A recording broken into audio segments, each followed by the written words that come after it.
first story, a search party has been sent out to find a toddler who was swept away by floodwaters at Sawaba near the affordable housing estate in Kumasi after Wednesday night's downpour. The child was traveling with his mother on a tricycle, popularly known as Pragya, when the vehicle got stuck in floodwaters. In an attempt to continue the journey on foot, the child was swept away by the floods. Nana Ojima has more. Tricycle rider Ahmed Mohammed says his tricycle got stuck in the flood with 5 people on board, including the child. The passengers attempted making the journey on foot despite the heavy current of the flood waters. The water current was sending the tricycle to a different direction, so I pulled the handbrake. They were afraid, so they were shouting. They all got down immediately I stopped. That was when they fell into the water. By the help of others, we pulled the woman, but couldn't get the child. It's been about 4 hours of heavy downpour here in the Ashanti region. Despite the incident which happened not long ago, many other vehicles are making attempts to cross the flooded water. The bridge over River Riri linking Sawaba is partly caved in, resulting in perennial floods. Residents say the bridge has become a death trap, especially in the rainy season.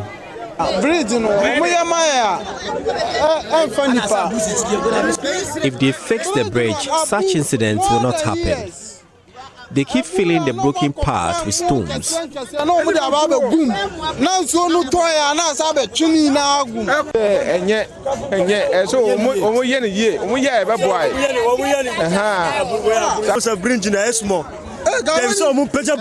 The bridge should be widened so the water can flow.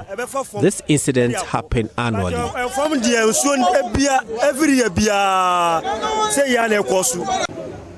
For Joy News, Nana Ojima, Kumasi.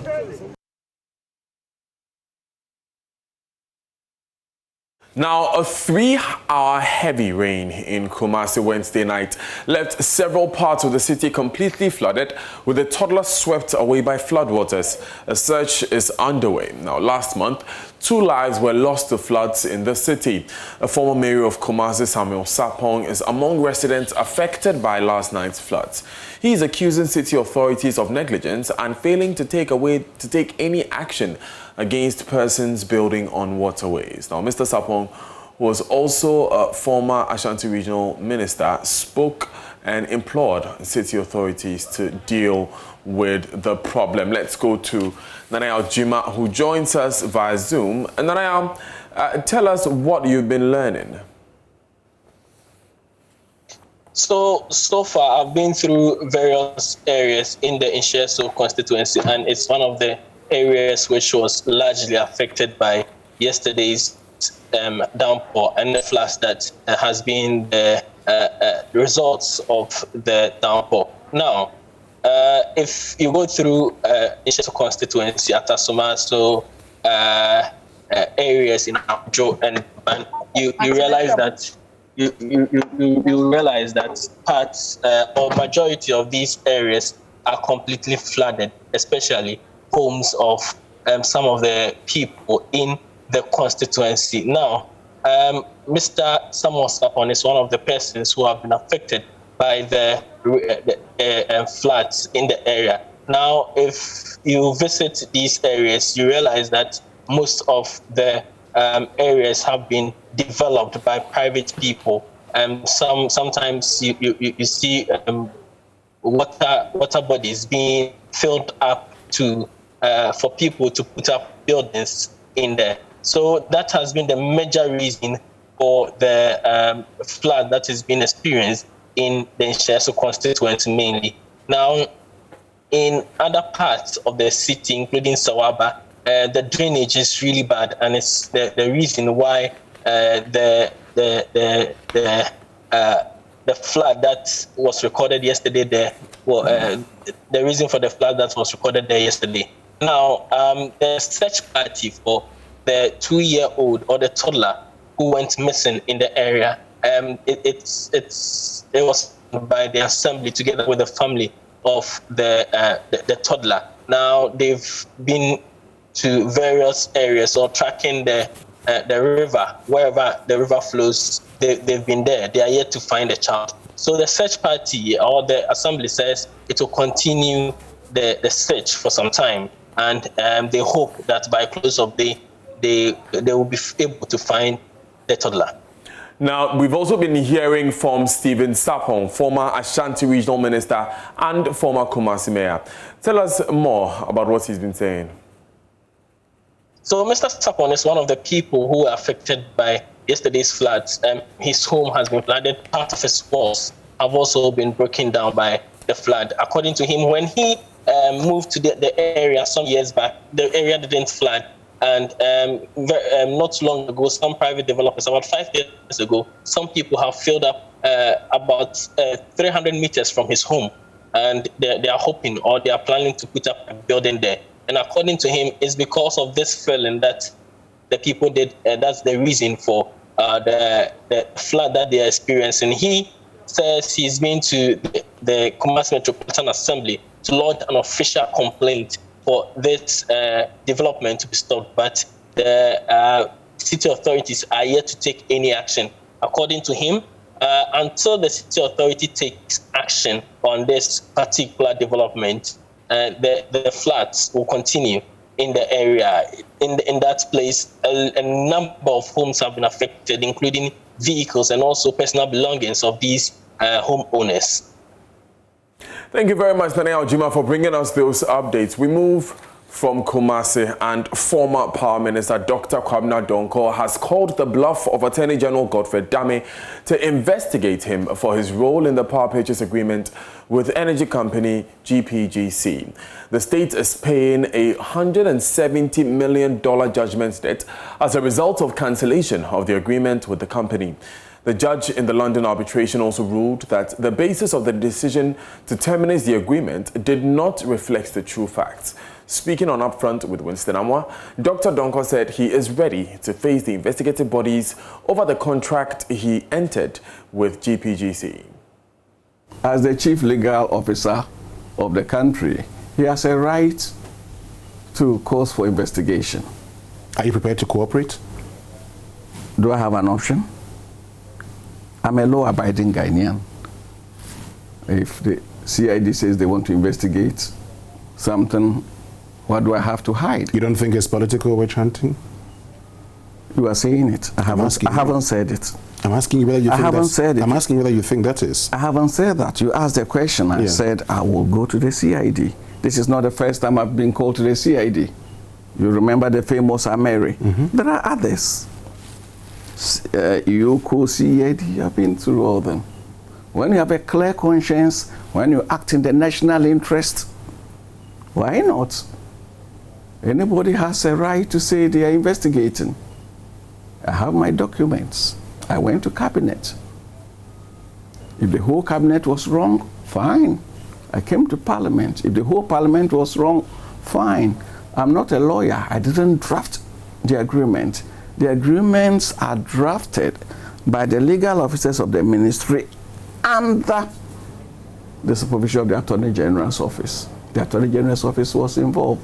So if you say the draft was wrong, am I a lawyer? Do I understand legalese? Tell me. I'm not a lawyer. I'm a layman. But from a layman's perspective, you come to Parliament for approval.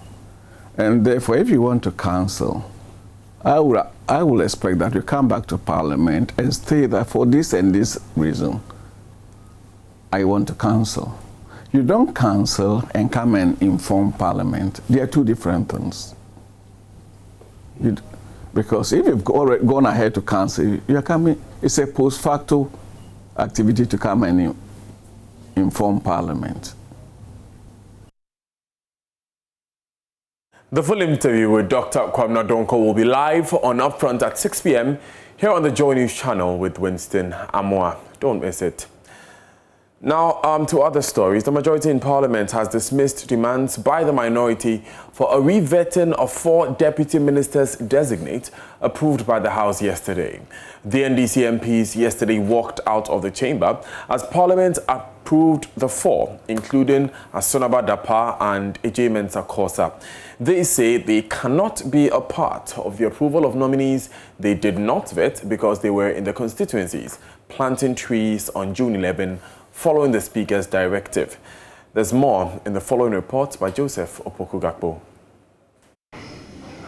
We, from the minority side, will not be part of this debate because the chairman has not been fair to us. Respect to your committee. The chairman has not been fair to us. Whilst we were in our constituencies doing national assignment directed by the Right Honourable Speaker, he was organizing a meeting to vet nominees. Mr. Speaker, why should that be so? So our side will not support these 4 nominees. We will not be part of this. And I want to draw this to make this to your attention that we will not take part in the debate. We will not support these people. Mr. Speaker, I thank you very much. So we'll work out. When we finish, we'll come back. That's Deputy Minority Leader James Klucha Veggie lead his side to walk out of the chamber when the time came for the House to approve Deputy Attorney General Dinah Asonaba Dapaah, Deputy Local Government Minister Martin Ejay Mensah Korsah, Deputy Sanitation Minister Designate Isiya Kuchiana, and Deputy Gender Minister Designate Lariba Abdul. The minority MPs were absent when the 4 were vetted at the Appointment Committee on June 11. They say they were obeying a declaration of the day as a no-sitting day so MPs can go help with tree planting. But Majority Leader Chairman Sabonsu says the Speaker needs to consult before giving such directives. It's unfortunate that there was a mix-up in communication. If maybe the Speaker had been much more consultative, we would have seen a way about it. And the Deputy Speaker, who is the chair of the committee, Speaker, I'm told, engaged some of the committee members. Not everybody was present. And unfortunately, information was not transmitted appropriately, which is how come the committee held a discussion and took the decision. To the extent that nobody has any strong point against anybody, Mr. Speaker, I will invite you to put a question and the decision will be taken. Thank you. At a media briefing, Tamale North MP Al-Hassan Suhaini called for a revetting of the 4 because the majority side disrespected the Speaker's directive. Our decision is born out of what we consider insincerity and disrespect on the part of the majority, not just to us members of the minority, but even the office of the Speaker of Parliament. You were all in the House when the Speaker directed that members of Parliament should travel to their various constituencies to help in government's own program of greening Ghana on the 11th of June. You were all in the House when the Speaker so directed. Now, the committees that work in Parliament work at the pleasure of the Speaker. And so the Speaker, when he wants a committee to sit, even on holidays or on recess, makes it clear that even as we go on recess, so and so committee will still be meeting. On the set date, the Speaker gave no exclusions. He directed all members of Parliament to go back to their constituencies to support the government program of greening Ghana.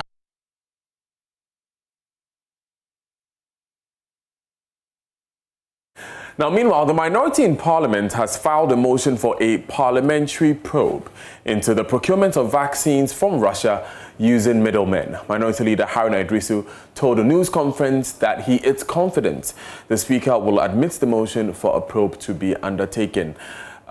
Joseph Opoku-Gakpo will join us later for a live update with the very latest from Parliament. In the meantime, residents in most parts of Accra are beginning to feel the pinch of the current erratic water supply in the capital.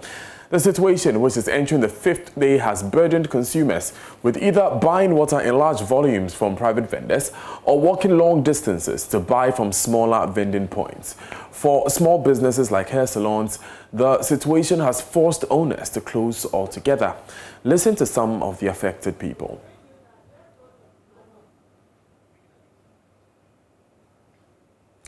We will bring you those updates later. Let's now go to my colleague Manuel Cranting, who has the very latest on the matter. Hi, Manuel. What are we hearing from the Ghana Water Company? Well, Daniel, we know that the Ghana Water Company Limited issued a statement explaining the reason for this particular water shortage. Now, it's affected quite a number of communities across the capital, including Kaneshie, Awoshie, Malam, Matayeko, and some others.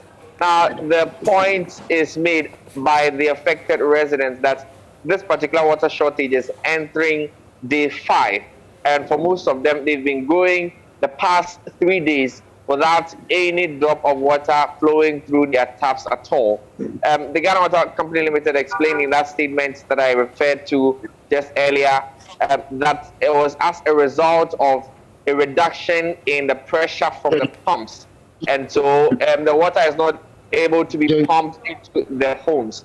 But as I visited many of the homes, the problem is that some of them are having to stay up at night, sometimes at 1 a.m., so that they can just get bits of the water that flows through the tap. And again, this situation is compounded, even for the little water that flows through the tap, by the sort of nature of the water. Now, I found out that some of the water that comes from the tap are dirty, if you like, polluted. And so they have to allow the water to settle. After fetching, they have to wait for several hours before they can use it. And that's been really the update from the communities that I've visited this afternoon, Daniel. Manuel, thanks. Let me go to the other connection and speak to Stanley Martin now. He speaks for the Ghana Water Company Limited, which says it is fixing a current challenge which is impeding the free flow of water supply in parts of Western Accra. They were specific to say the areas include Kaneshie, Bubuashi, Kaswa and others, and they have been experiencing erratic water supply for a couple of days. The assurance from the Ghana Water Company was contained in a press release which was put out today. Let's first of all bring you full details of that release. It says here, the management of the Ghana Water Company Limited wishes to inform the general public that it is aware that most areas within the western part of Accra are experiencing an erratic flow of water, and they would want to assure cherished customers that the company's engineers are on top of the situation and are working around the clock to resolve the challenges to restore regular flow. It says the challenge has caused a reduction in the volumes of water produced at the treatment plant, which has triggered a drop in pressures in the distribution system, resulting in irregular flow to communities in hilly areas and no flow at the extreme ends of the distribution network. Areas currently affected include Kaswa, Nyanyano, Botiano, Weja, Bawe, and a number of others. Of course, it ends with an apology. Director of Public Affairs at the Ghana Water Company Limited, Stanley Mate, joins us. Mr. Mate, what exactly caused this problem? Okay, thank you very much, Daniel. In the last few weeks, we have been having some power challenges. Power flow to our water treatment plant has been irregular. As a result, it affected 3 out of 4 of the pumps that we use at the treatment plant. So, for the past 5 days, we have been working around the clock to repair these pumps and then put them back to use. Right. So your pumps got damaged because, quite simply, DOWNPOUR visited you? Something like that. You don't have a standby generator at the Ghana Water Company?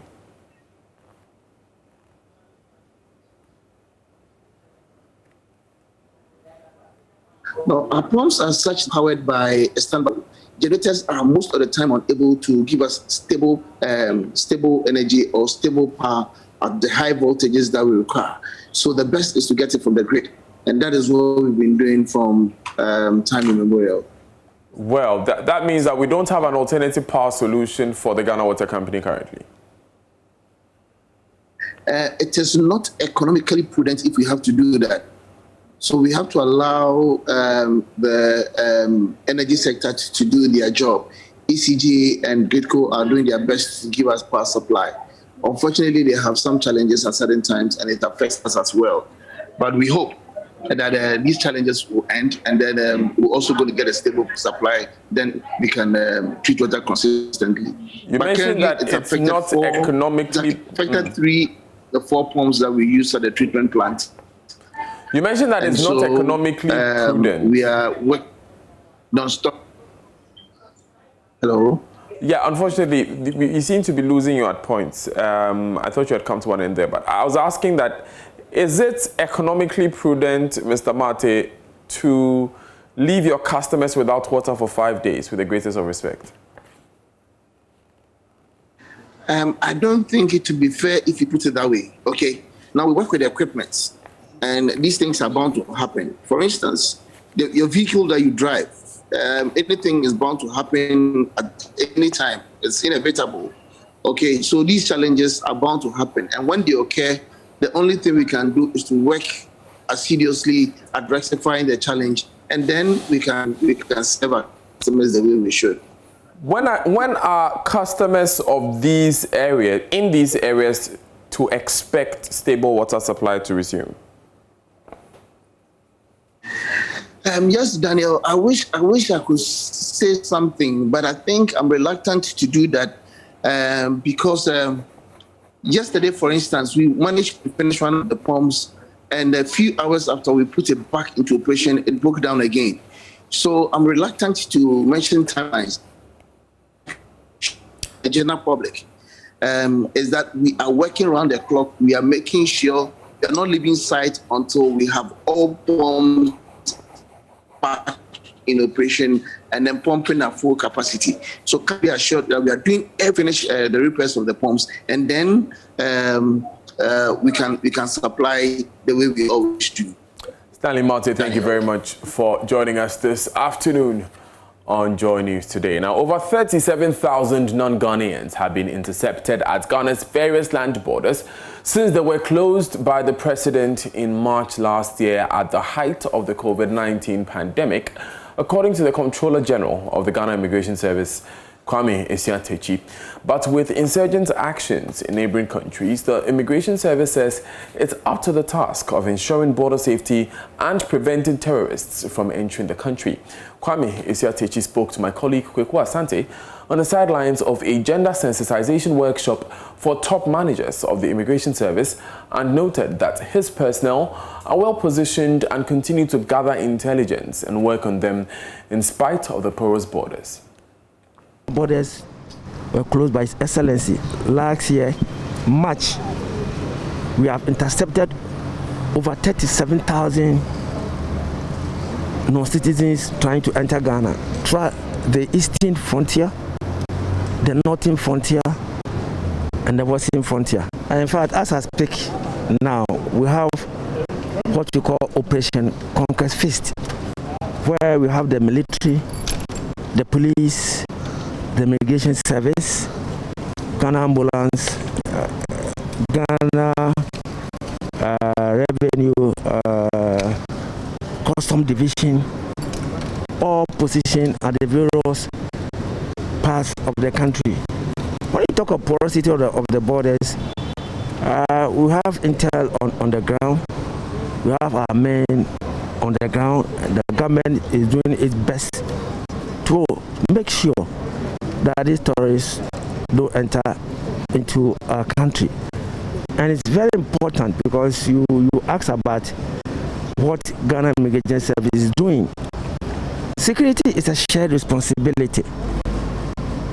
When you travel outside, you'll find that the citizens also play a part concerning security of their country. We have done our best. We've engaged the communities to report anybody or any person or group of persons. Now, a senior high school student of the Commander Senior High Technical School in the Central Region has been left with badly bruised buttocks after she was allegedly caned by her house mistress.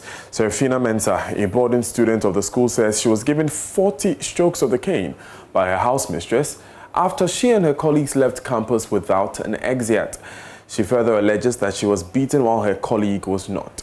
Central Region correspondent Richard Kojo Nyako has been following the story and joins us. Very, very disturbing images we see there, Richard. What more do we know?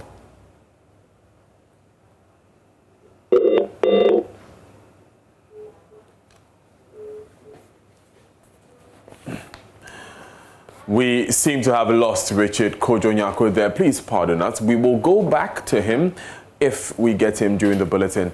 In the meantime, let's hear from our sponsors.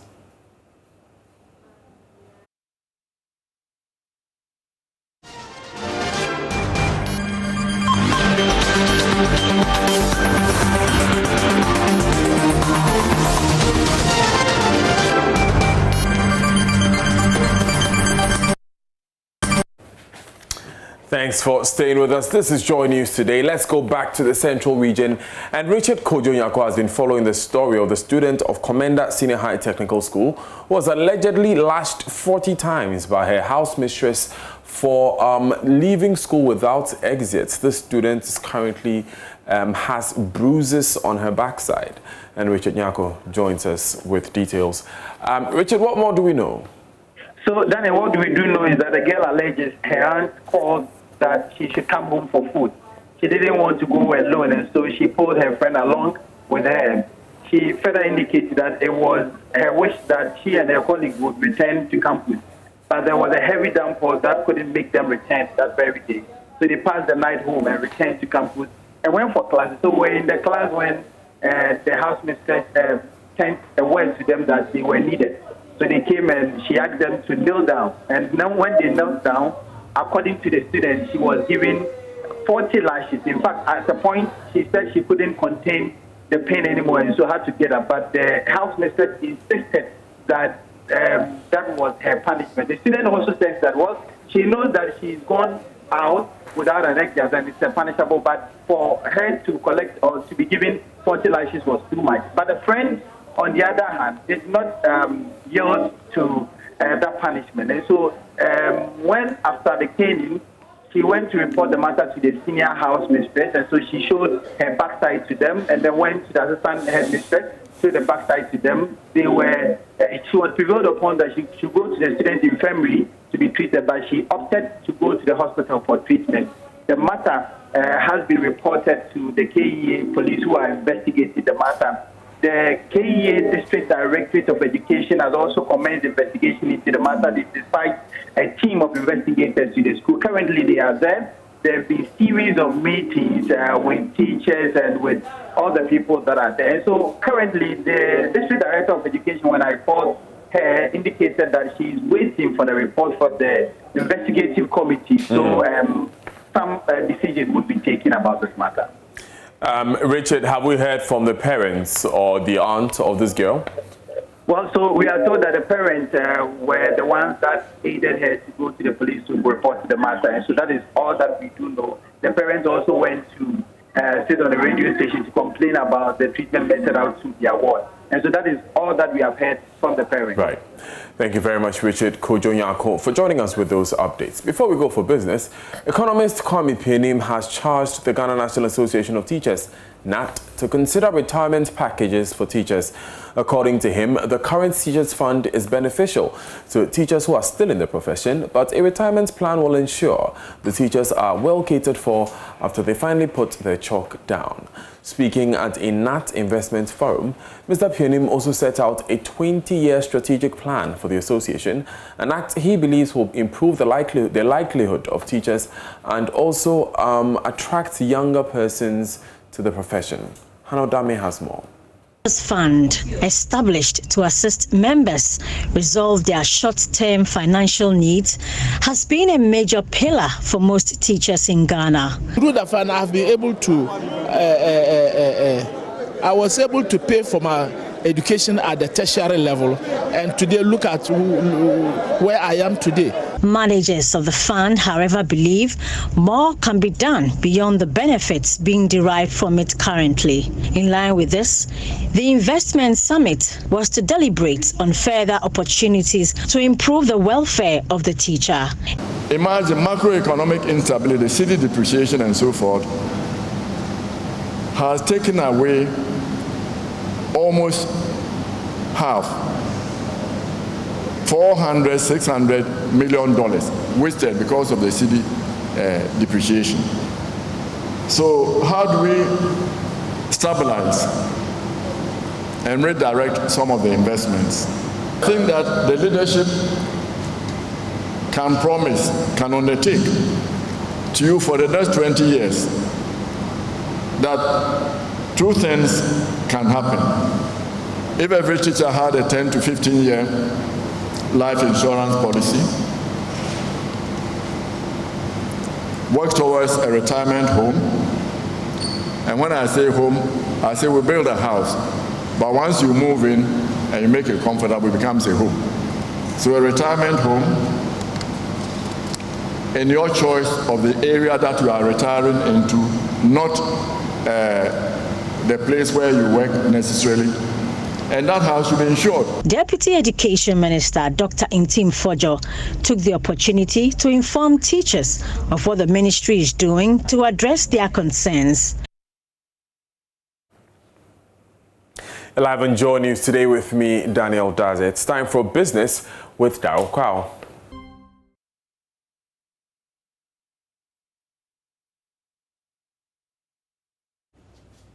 Hi, good afternoon. Welcome to Business. My name is Darrell Kwao. The Bank of Ghana is allaying fears that the Ghana cedi will come under pressure in the second half of this year. Governor of the Central Bank, Dr. Ernest Addison, recently expressed concerns about the country's strong reserves, that the country's strong reserves could deplete sharply as a result of record debt servicing to be made from July this year. There are fears that the cedi could start depreciating sharply, whilst imports will pick up due to easing of COVID-19 restrictions in most advanced economies. But head of financial markets at the Bank of Ghana, Stephen Opata, assured the cedi will remain fairly stable in the coming months. And as you see from last year, we had quite significant foreign exchange resources. As a matter of fact, the foreign exchange reserves we have now, 11 billion, is the largest we've had on record.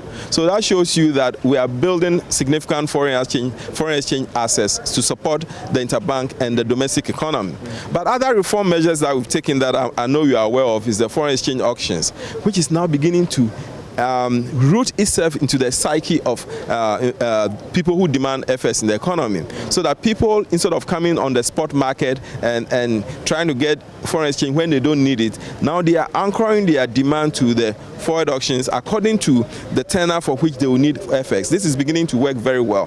But also very important is that we begin to see a return of non-resident invested into the bond market, local currency bond market. During the era of the onset of the COVID, some of them disinvested, but we're beginning to see them come back. The fact that Ghana is still able to issue Euro bonds has also helped, and some of the liquidity facilities we got during the pandemic has also helped. So we are in a very good position, of course supported by appropriate monetary policy, and we think that it should carry the cedi through. Actually, year to date, the cedi is appreciating, and I don't remember the last time I saw that. But the fear is that as the economy is open up, demand is picking up, people start importing strongly, that will put your reserves to test. Do you have what it takes to deal with that pressure, with all the commitments you have to do with the payments on government borrowings, the interest payments and all the rest? So some are saying that the next half of the year will be your real test. Yeah, but you are also aware that our reserves go through cycles, and the fact that we are sitting on record reserves in June at this time of the year is a testament that we are beginning to build significant FS buffers. And also, as I mentioned to you, because of the forward auctions, people are not demanding foreign currency when they don't need it. So even if you look at our budget for balance of payment support, we are doing below what we are expected to do, because people are asking for getting FX when they need it through the auction. So I think we are in a very good shape. You know, in the third quarter, cocoa syndicated loans will come. Government is talking about issuing a sustainable bond. If that should also come through, then I think we are in a very good shape, and supported by appropriate monetary policy. And the government of Ghana has also indicated that this year it will tighten fiscal policy a little bit to reduce the fiscal deficit. So if you put all of this together, I think that we are in a good position to have a stable currency for the rest of the year. Well, meanwhile, total value of foreign currency deposits with commercial banks at the end of March this year witnessed some significant increase. Data from the Bank of Ghana put the value at $4.6 billion compared with $3.1 billion during the same period last year. George Afi has details. This is the total value of all foreign currencies that has been lodged at the various commercial banks in the country by individuals and businesses. However, for easy calculation and comparison, everything has been converted into dollars. In just 1 year, the amount has increased by more than $1 billion to reach $4.6 billion. For some, the development is worrying because it has been established that the majority of these accounts are not necessarily for those that are practically engaged in legitimate dollar business, but rather persons and firms that want to protect their investments against inflation.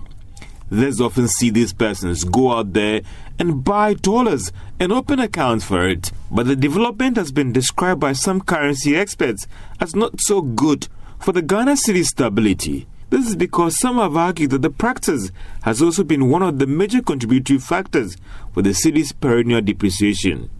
It often ends up depriving firms that badly need these dollars for various business transactions. Others believe that one of the surest ways to deal with this practice is by firmly stabilizing the Ghana cedi. And myjoyonline.com/business is where to go for the day's latest stories on business. Up next is sports. Muftar will be telling you something about Euro 2020. Don't go anywhere. Now let's do Ghana Premier League football, and this afternoon Legon Cities will play Hearts of Oak in a matchday 30 Ghana Premier League fixture. The game has been dubbed as the most important match for both clubs because of Hearts of Oak's quest to win a league title for the first time in 12 years and City's fight to maintain their status as a league club at the end of the season. However, head coach of Legon Cities, Bashiri Hayford, says that the match is just like any other ordinary match. What people are saying makes the match so, somebody say, humongous, so wonderful or something. No, it's a match. We have played them before, and we are going to play them again. Nothing has changed. The only thing that has changed is that they have now occupied at least the top of the league, and we are still in the middle there. We started together. Hearts of Oak about 3, 4, 5 matches. I think they changed about 3 coaches. Now that they say they are the best. That time, the same people were saying, oh, Mboshi, the same place. And so now that they have gelled and they are playing, now everybody thinks maybe the rest of the teams should fear them. No.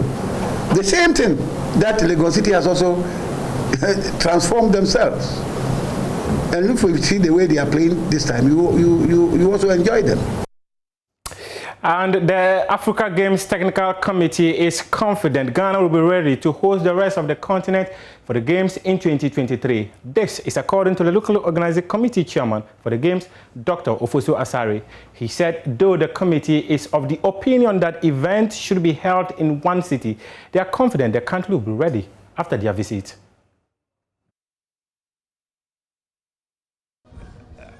I need to be very candid with you. They think that the African Games must be concentrated in one city. They were impressed with what they saw in Kumasi.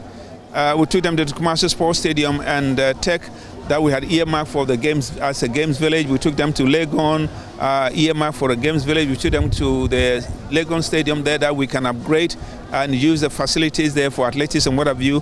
They were really impressed, okay? And they think that whatever happens, Ghana will be able to host the games. So, in the nutshell, they were here for 2 things. Just to see the facilities and just to assess the support that we're getting from government. The next time that they come, they will be coming with the confederation heads, with the federation heads in Africa and what have you, and they'll be looking at the nitty-gritty. They'll be assessing the facilities as expected. So on the whole, I might say that it was a very good opportunity for them to come, for us also to get to know them, to get to know exactly what they expect during their next visit.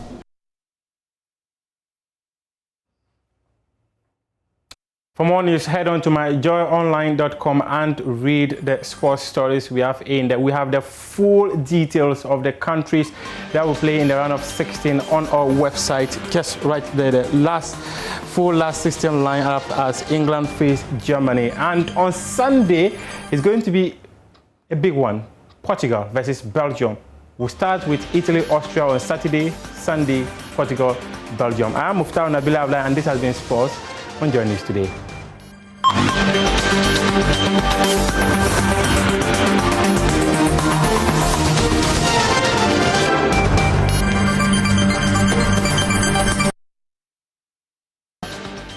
Right, thanks, Becky. Don't ask me who would win. Don't ask me who would win. Well, I was just about asking you who will win. No. I think my artist of the year every year is Kenai Soba. Thank you very much, Daniel. For more news, everyone, log on to myjoyonline.com. Thank you, Becky, for stepping in with that. Up next is The Marketplace. My name is Daniel. That's it. See you tomorrow.